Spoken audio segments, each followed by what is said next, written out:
ওগো ঠাকুর, আমার পিতামাতা গিয়েছে রাজবাড়িতে, কিন্তু তুমি, একমাত্র তুমি আমার সহায় থেকো ঠাকুর, তুমি আমার সহায় থেকো।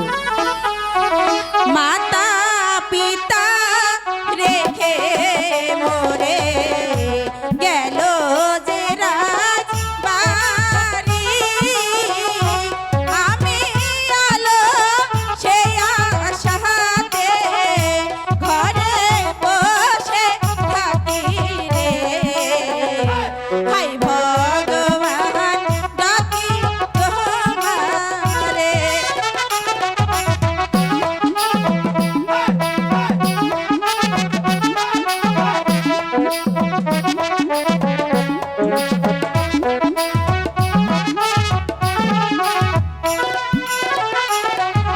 চাকরি করে পিতা মাতায় ফিরবে যখন বাড়ি, আমি আলো সেই আশাতে পথ চেয়ে থাকি রে।